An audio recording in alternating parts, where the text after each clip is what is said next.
दुनिया बहुत बड़ी है, जीवन बहुत बड़ा है, कोई भी कभी हम लोग को हताश नहीं होना चाहिए।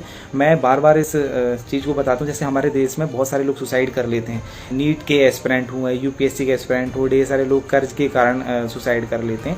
वो उसका कारण यही है, उसका कारण कर्ज नहीं है, उसके कारण प्रेशर नहीं, उसका कारण मेन ये है कि हम लोगों ने अपने धर्म ग्रंथों को पढ़ना छोड़ दिया।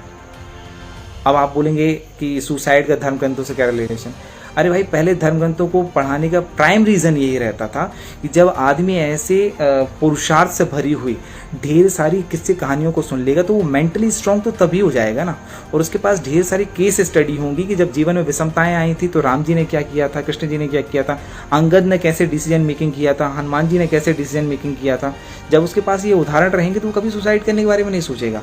अगली बात, अगर सोचता भी है और वो सुसाइड करने के बारे में सोचता भी है तो उस परिस्थिति से कैसे निकल के आए? क्योंकि कुछ लोग ये डायलॉग मारते कि नहीं, अपन तो कभी सुसाइड करने के बारे में नहीं सोचेंगे, अपन बहुत पॉजिटिव हैं। ऐसा नहीं है।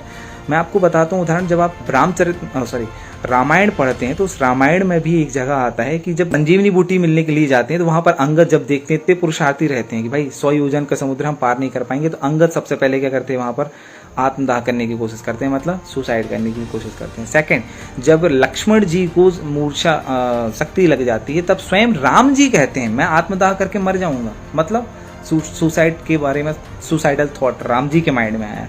थर्ड, संकट मोचन जिन्हें कहा जाता है, जब हनुमान जी ने सब जगह सीता मैया को ढूंढ लिया तब भी सीता जी नहीं मिली, तब हनुमान जी के माइंड में यही आया था कि अब अगर मैं लौट के जाता हूँ तो वहाँ पर जितने वानर मेरे इंतजार कर रहे हैं वो सभी लोग तो लौट के जाएंगे नहीं और आत्मदाह कर लेंगे, तो मेरे वहाँ जाने के कारण उतने सारे लोग मर जाएंगे। वो सच है कि मैं यहीं पर आत्मदाह करके स्वयं मर जाता हूँ। मतलब स्वयं हनुमान जी के माइंड में, जो कि वेल ट्रेंड है, जिनके पास पूरे वेदों का ज्ञान है, उनके माइंड में भी सुसाइडल थॉट आया। लेकिन ये सारे के सारे लोग बहुत अच्छे से शिक्षित थे और पारंगत थे जीवन की कला में कि कैसे जीवन को जिया जाता है, इसलिए इनके माइंड में सुसाइडल थॉट आया जरूर, लेकिन इन लोगों ने कभी सुसाइड किया नहीं, है ना। तो इस चीज़ को अपन को समझना है कि जीवन में बहुत सारी विषमताएं आएंगी, तकलीफें आएंगी, लेकिन हर समस्या का समाधान होता है। इसलिए कभी हमको हार नहीं मानना चाहिए, जीवन में निराश नहीं होना चाहिए, लड़ते रहना चाहिए। चलिए।